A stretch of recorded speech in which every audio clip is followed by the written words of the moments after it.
Hello दोस्तों, कैसे हैं आप सब। आशा करते हैं कि आप सभी अच्छे होंगे, स्वस्थ होंगे। Welcome to my YouTube channel Sanjay sir की पाठशाला में आप सभी का हार्दिक स्वागत है दोस्तों। अगर आप मेरे चैनल पर नए आए हैं तो कृपया करके मेरे चैनल को सब्सक्राइब कर दीजिएगा, शेयर कर दीजिएगा और लाइक कर दीजिएगा। दोस्तों, इससे हमें मोटिवेशन मिलता है नेक्स्ट वीडियो बनाने के लिए। तो बिना देरी किए दोस्तों, आज का जो टॉपिक है सर्वनाम, उसके बारे में पढ़ते हैं। तो दोस्तों, सबसे पहले जानते हैं कि सर्वनाम किसे कहते हैं। संज्ञा के स्थान पर प्रयोग होने वाले शब्द को सर्वनाम कहते हैं। जो संज्ञा के स्थान पर प्रयोग होता है दोस्तों, जैसे मैं, हम, आप, यह, वह, कोई, बहुत सारे ऐसे शब्द होते हैं जो संज्ञा के स्थान पर, मतलब संज्ञा किसे कहते हैं, जो नाम वाले शब्द होते हैं उसे संज्ञा कहते हैं। तो नाम वाले शब्दों को हटा दीजिए और उनके जगह में जब हम जो भी शब्द का प्रयोग कर रहे हैं वही सर्वनाम कहलाता है। अब एक उदाहरण ले लीजिए, जैसे कि हम बोलेंगे राम एक अच्छा लड़का है। तो राम के जगह में अगर हम बोलते हैं कि वह एक अच्छा लड़का है, तो वह जो शब्द आ गया दोस्तों वही सर्वनाम हो गया। ठीक है दोस्तों, अब पढ़ते हैं सर्वनाम के प्रकार। तो सर्वनाम के 6 प्रकार होते हैं। तो सबसे पहला जो प्रकार होता है दोस्तों उसके बारे में जानते हैं। जो पहला होता है वो है पुरुषवाचक सर्वनाम।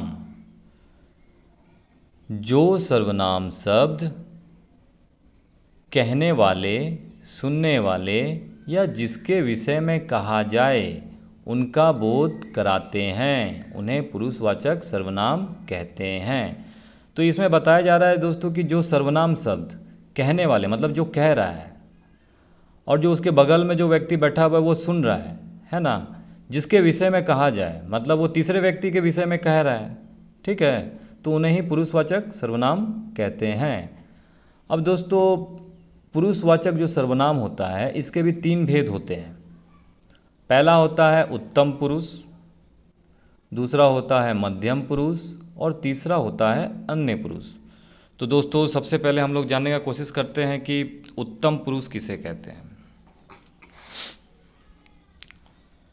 बोलने वाला या लिखने वाला व्यक्ति अपने लिए जिन सर्वनामों का प्रयोग करता है, मतलब बोलने वाला व्यक्ति जो बोल रहा है और लिखने वाला व्यक्ति अपने लिए जिन सर्वनामों का प्रयोग करता है वे उत्तम पुरुष सर्वनाम कहलाते हैं।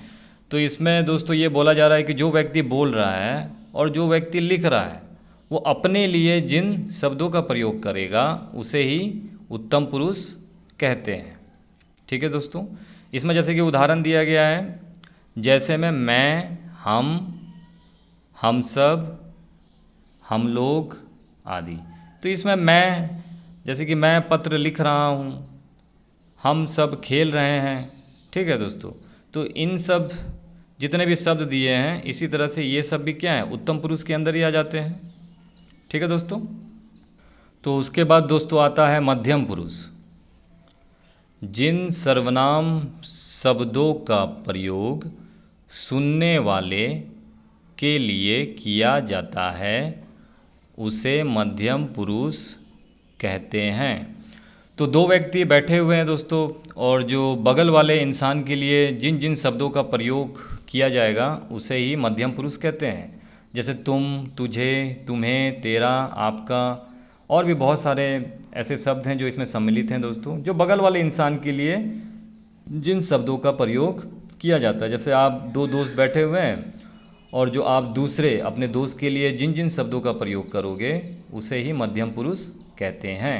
ठीक है दोस्तों, अब उसके बाद आता है दोस्तों तीसरे नंबर में अन्य पुरुष। जिन सर्वनाम शब्दों का प्रयोग बोलने तथा सुनने वाला व्यक्ति किसी अन्य व्यक्ति के लिए करता है उसे अन्य पुरुष कहते हैं।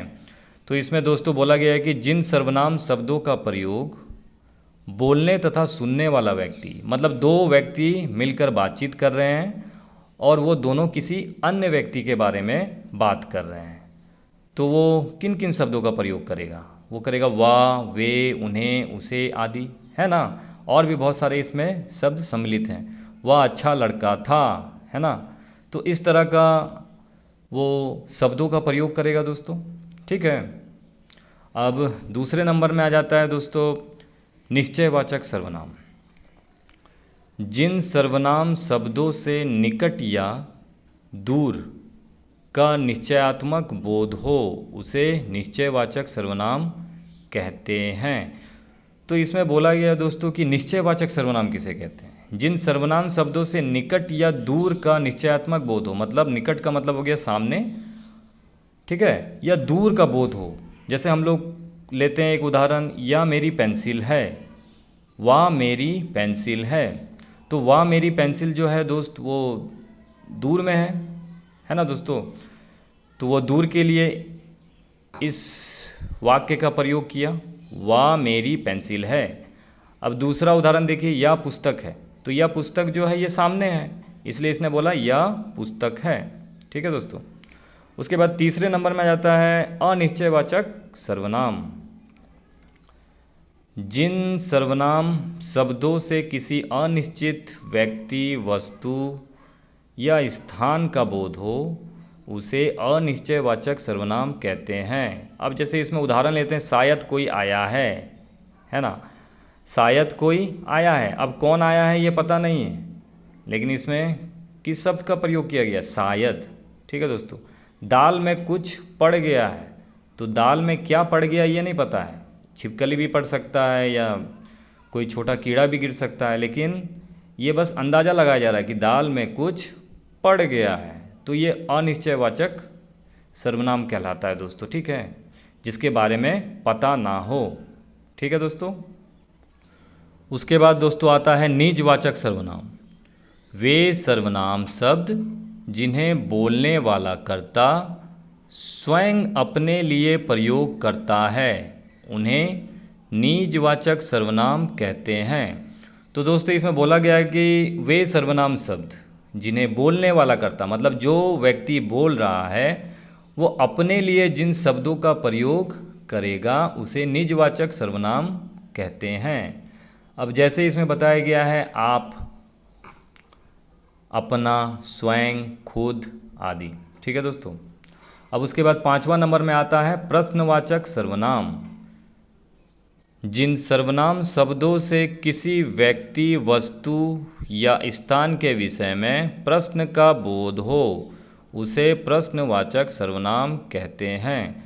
तो इसमें बताया गया दोस्तों कि जिन सर्वनाम शब्दों से किसी व्यक्ति, वस्तु या स्थान के विषय में प्रश्न का बोध हो, कोई व्यक्ति हो सकता है, कोई वस्तु हो सकता है या कोई स्थान हो सकता है, उसमें जिन वाक्यों का प्रयोग किया जाएगा वो प्रश्न चिन्ह बन जाएगा। जैसे इसमें उदाहरण दिया गया है, वहाँ कौन आया है, ठीक है दोस्तों। तो वहाँ कौन आया है ये क्या हो गया, लास्ट में प्रश्न चिन्ह लग गया। वहाँ कौन आया ये पता नहीं है, वहाँ कौन आया है। अब इसके बाद इस बर्तन में क्या है, अब इस बर्तन में क्या है ये भी पता नहीं है, तो ये भी एक प्रश्न चिन्ह बन गया। तीसरा देखिए दोस्तों, यहाँ से पुस्तक किसने उठाई। तो इसमें बताया जा रहा है कि यहाँ से पुस्तक किसने उठाई, ये भी नहीं पता है कि ये पुस्तक किसने उठाई, ठीक है। तो ये भी एक प्रश्न चिन्ह बन गया, ठीक है दोस्तों। अब छठे नंबर में आते हैं संबंधवाचक सर्वनाम। वाक्य में प्रयोग दूसरे संज्ञा या सर्वनाम शब्दों से संबंध दिखाने वाले सर्वनाम को संबंधवाचक सर्वनाम कहते हैं। अब जैसे इसमें बताया गया जो, सो, जिसने, उसने आदि। अब इसका उदाहरण देखते हैं दोस्तों, जिसकी लाठी उसकी भैंस। तो जिसकी का संबंध किससे है, उसकी से है, ठीक है दोस्तों। जो का संबंध किससे है, सो से है। तो यही संबंध वाचक सर्वनाम कहलाता है, ठीक है दोस्तों, कि एक ही वाक्य में दो सर्वनाम शब्दों का प्रयोग किया गया है और इस सर्वनाम शब्द का संबंध किससे दिखाया गया है, उसकी, ठीक है दोस्तों। तो दोस्तों आज का जो टॉपिक था सर्वनाम, उसका आज हम लोग ने पढ़ाई किया। तो दोस्तों अगर थोड़ा सा भी आप लोग को मेरा वीडियो अच्छा लगा तो प्लीज़ मेरे चैनल को सब्सक्राइब कर दीजिएगा, शेयर कर दीजिएगा और लाइक कर दीजिएगा दोस्तों। तो इसी के साथ मैं विदा लेता हूँ, मिलते हैं नेक्स्ट वीडियो में। Okay, take care, bye bye दोस्तों।